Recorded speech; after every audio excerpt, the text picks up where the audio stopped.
graduated from STI EDSA Crossing last 2002. Because I want to take IT course talaga. For me, it's hard because I have to work. At the same time, I have to study. Kasi whenever I don't have a class, I have to work in the frontline office.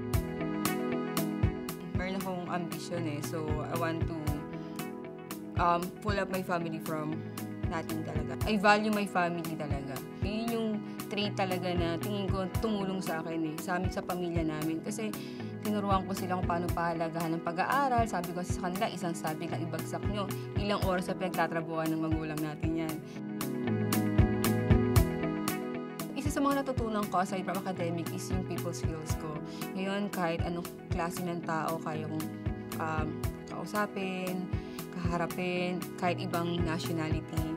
In our team now, I can say that I can handle every task that they give us. I have the confidence to do that because I'm equipped with knowledge, capability, and confidence to handle everything.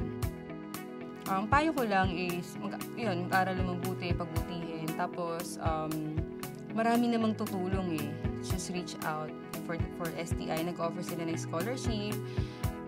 Sa mga estudyante na gustong magkaroon ng magandang kinabukasan, STI ang makakatulong sa inyo kasi sila hanggang pagpasok mo, hanggang makagraduate ka, hanggang sa paghanap ng trabaho, tutulungan ka nila.